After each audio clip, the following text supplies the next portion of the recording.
Hello friends, स्वागत है आप लोगों का।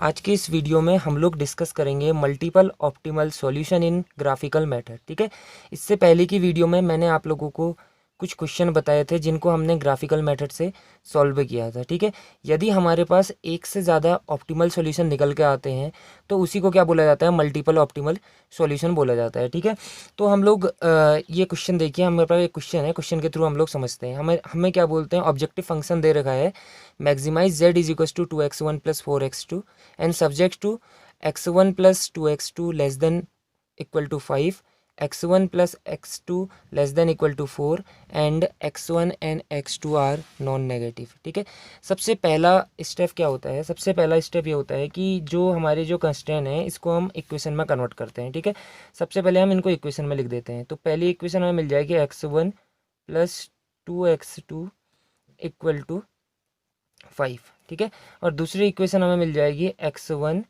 Plus x2 equal to 4। ये हमारी पहली इक्वेशन हो गई और ये क्या हो गई, दूसरी इक्वेशन होगी। अब हम लोग क्या करेंगे, हम लोग इन इक्वेशन के पॉइंट फाइंड करेंगे। सबसे पहले हम लाइन फर्स्ट के पॉइंट फाइंड करते हैं। तो मैं आपको लिख दूंगा point on line first, point on line first. ठीक है, तो लाइन फर्स्ट के पॉइंट फाइंड करने के लिए सबसे पहले आप लोग क्या करो, x1 की जगह 0 पुट कर दो। Put x1 equal to 0। अगर मैं x1 की जगह 0 पुट करूँगा तो हमें क्या मिलेगा, 0 प्लस 2x2 इक्वल टू कितना मिला, 5 मिला। और x2 इक्वल टू कितना मिल गया हमें, x2 इज इक्वल टू मिल गया 2.5। ठीक है, इसी प्रकार दूसरी बार में हम पुट करेंगे, पुट x2 इक्वल टू क्या पुट करेंगे, हम 0 पुट करेंगे। अगर हम x2 0 पुट करते हैं तो हमें x1 कितना मिलेगा, x1 मिल जाएगा हमें 5 मिल जाएगा। ठीक है, तो हमारे पास पॉइंट क्या है, पहले हमने x1 की जगह अगर 0 पुट करा तो x2 की वैल्यू कितनी मिल रही हमें, 2.5 मिल रही है। ठीक है, इसी प्रकार हमने x2 की वैल्यू को 0 पुट करा और x1 कितना मिला हमें, 5 मिला। ठीक है, इसी प्रकार हम क्या करेंगे, जो हमारी दूसरी लाइन है हम उसके पॉइंट फाइंड करते हैं। अब point on line second, point on line second. तो लाइन सेकेंड के पॉइंट फाइंड करने के लिए पहली बार में x1 की जगह 0 पुट कीजिए। x1 की जगह अगर 0 पुट करोगे तो x2 कितना मिल रहा है, 4 मिल रहा है। तो लाइन सेकेंड के जो पॉइंट आएंगे 0,4। x की जगह 0 रखा, 0 प्लस x2 इक्वल टू 4। तो x2 इज इक्वल टू कितना मिल गया हमें, 4 मिल गया। इसी प्रकार हम क्या करेंगे, x2 की वैल्यू 0 रखेंगे। दूसरी बार में हम x2 की वैल्यू अगर हम 0 रखते हैं, x2 को 0 रखते हैं तो x1 प्लस 0 इक्वल टू 4। तो x1 कितना मिल गया हमें, 4 मिल गया। अब इसके बाद हम लोग क्या करते हैं, हम लोग ग्राफ प्लॉट करते हैं। जो हमारा सेकेंड स्टेप है, सेकेंड स्टेप यही है कि प्लॉट ग्राफ। स्टेप सेकेंड क्या करना है, स्टेप सेकेंड में हम लोगों ने ग्राफ प्लॉट करना है, प्लॉट ग्राफ। सबसे पहले हम क्या करेंगे, जो हमारे लाइन फर्स्ट के जो पॉइंट आ रहे हैं उनको हम ग्राफ में प्लॉट करते हैं। ठीक है, तो पहला पॉइंट आया 0,2.5, एक्स एक्सिस में 0 है और वाई एक्सिस में कितना है, 2.5 है। तो ये आ गया हमारे पास, पहला पॉइंट हमने दिखा दिया। x1 की जगह कितना था, 0 था, और x2 की जगह क्या है, 2.5 है। ठीक है, दूसरा पॉइंट जो आ रहा हमारा वो आया है 5,0, यानी कि x एक्सिस पे 5 है और y एक्सिस पे कितना है, 0 है। तो ये हमारा 5,0 आ गया। अब हम लोग क्या करेंगे, इनको ज्वाइन करा देंगे, क्योंकि ये जो आ रहे हैं पॉइंट हमारी एक ही लाइन से आ रहे हैं। ठीक है, तो हम लोगों ने क्या करा, इनको ज्वाइन करा दिया, इसको हमने ज्वाइन करा दिया। अब हम क्या करेंगे, जो हमारे दूसरे लाइन के जो पॉइंट आए उनको भी हम ग्राफ में प्लॉट करते हैं। ठीक है, ये पहली लाइन है तो इसको फर्स्ट लिख देता हूँ। दूसरी लाइन के जो पॉइंट आ रहे हैं वो आ रहे हैं 0,4। एक्स एक्सिस पर 0 है और वाई एक्सिस पे कितना है, 4 है। तो ये आ गया हमारे पास 0,4। ठीक है, दूसरा जो पॉइंट आ रहा है वो आ रहा है हमारे पास 4,0। x1 की जगह कितना है, 4 है, और x2 की जगह कितना है, 0 है। तो ये आया हमारे पास 4,0। हम लोग क्या करते हैं, इसको भी आपस में ज्वाइन करा देते हैं।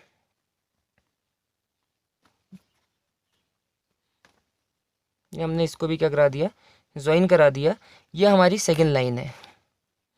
ठीक है, तो हम लोग ये जो पॉइंट आए इनको पहले लिख लेते हैं। ये है हमारे पास 5,0, और ये जो पॉइंट है ये हमारे पास था 0,2.5, ठीक है। और ये है हमारे पास 0,4 और ये पॉइंट कितना आया हमारे पास 4,0। ठीक है। अब हम लोग क्या करेंगे, ग्राफ प्लॉट करने के बाद हम लोग क्या बोलते हैं, कंडीशन अप्लाई करते हैं इस पे। कंडीशन अप्लाई यानी कि जो हमारा कंस्ट्रेंट है वो किस टाइप का है, लेस देन टाइप का है, ग्रेटर देन टाइप का है, उसको हम ग्राफ में प्लॉट करते हैं। सबसे पहला जो कंस्ट्रेंट है x1 plus 2x2 less than equal to कितना है 5 है। सबसे बेस्ट तरीका होता है इसको चेक करने का, हम लोग ओरिजिन पे चेक करते हैं। ओरिजिन यानी कि 0,0 पर चेक करिए, तो 0 plus 2 multiply by 0 less than equal to 5, तो 0 लेस देन इक्वल टू क्या आ रहा है 5 आ रहा है। तो जो हमारी शेडिंग होगी पहली लाइन की वो कहाँ को होगी, ओरिजिन की तरफ को होगी। ठीक है। तो जो ये पहली लाइन है ये कहाँ को हो गया, अंदर को होगी इसकी। इसी प्रकार दूसरी जो इक्वेशन है, दूसरी जो हमारी कंस्ट्रेंट है वो भी किस टाइप की है, लेस देन टाइप की है, तो उसकी भी जो शेडिंग होगी वो कहाँ को होगी, अंदर को होगी। तो दोनों लाइन का जो कॉमन पार्ट आ रहा है, कॉमन पार्ट ये आया, हम लोग इस पार्ट को क्या कर देते हैं, सेट कर देते हैं। तो ये जो कॉमन पार्ट आया इसी पार्ट को बोला जाता है फीजिबल रीजन। क्या बोला जाता है, फीजिबल रीजन बोला जाता है। ठीक है ना, आप लोग को समझ में आ रहा है। तो अब क्या करेंगे, जो हमारा फीजिबल रीजन आया इन पे हम नाम लिख देते हैं। सपोज ये ए है, ये क्या है बी है, और ये कौन सा है हमारे पास पॉइंट सी है।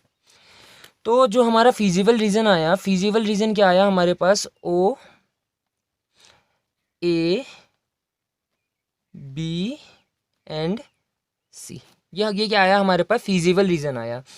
अब फीजिबल रीजन आने के बाद ये जो कॉर्नर पॉइंट है, इन कॉर्नर पॉइंट पर हम ऑप्टिमिलिटी चेक करते हैं। क्या चेक करते हैं, ऑप्टिमिलिटी। तो ऑप्टिमिलिटी चेक करने, तो यहाँ पर मैं लिखता हूँ टेस्ट ऑफ ऑप्टिमिलिटी।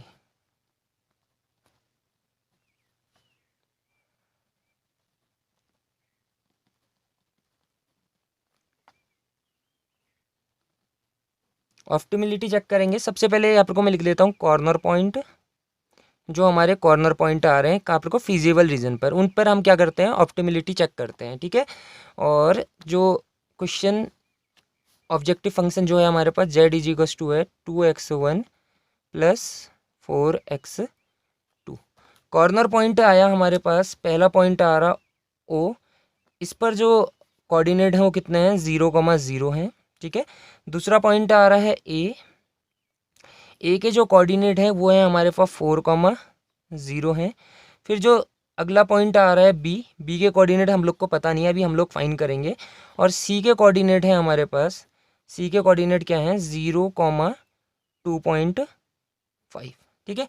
बी के कोऑर्डिनेट फाइंड करने के लिए ये जो बी पॉइंट है ये हमारे पास ये इन दो लाइनों का इंटरसेक्शन है। क्या है, इंटरसेक्शन पॉइंट है। तो हम लोग क्या कर सकते हैं, ये जो हमारे पास इक्वेशन है इन इक्वेशन को हम सॉल्व करते हैं और x1 और x2 की वैल्यू हम लोग फाइंड कर सकते हैं।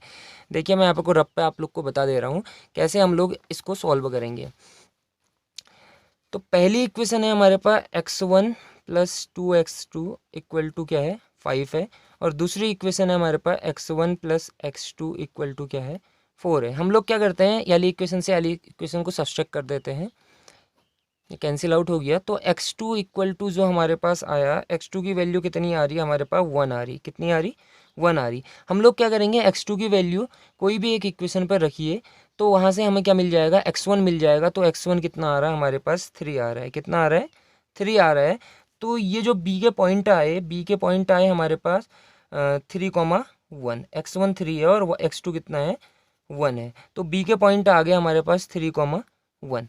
अब हम इन पॉइंट पर क्या बोलते हैं, जो हमारा क्वेश्चन है ऑब्जेक्टिव फंक्शन है, इस पर हम इसकी वैल्यू रखते हैं। पहले हम 0,0 रखेंगे तो z हमें कितना मिल जाएगा 0 मिल जाएगा। अब हम क्या रखेंगे 4,0 रखते हैं z की जगह पे। तो z is equal to 4 two जा कितना मिल गया 8 मिल गया। ठीक है। नेक्स्ट 3,1 पर, तो z कितना मिलेगा हमारे पास 2 multiply by 3 plus 4 multiply by x2 की वैल्यू कितनी है 1 है। तो ये कितना हो गया हमारे पास 10 हो गया। ठीक है। अब हम इस पर चेक करते हैं, इस पर चेक करेंगे z इज इक्वल टू आ जाएगा 2 multiply by 0 plus 4 multiply by x2 की जगह कितना है 2.5 है। तो ये भी कितना हो गया हमारे पास 10 हो गया। तो हम लोग क्वेश्चन किस टाइप का है, हमारे पास मैक्सिमाइज टाइप का है, हमने मैक्सिमम वैल्यू निकालनी है। तो हम लोग देख रहे हैं मैक्सिमम वैल्यू हमारे पास 2 पॉइंट पर आ रही है, ठीक है, बी और सी पर आ रही है, और कितनी आ रही है, 10 आ रही है। तो हम लिख सकते हैं hence the optimal solution, hence the optimal solution is 10 at point B. B के कोऑर्डिनेट क्या है हमारे पास, 3,1 एंड सी। सी के कोऑर्डिनेट क्या आ रहे हैं हमारे पास, 0,2.5, ठीक है।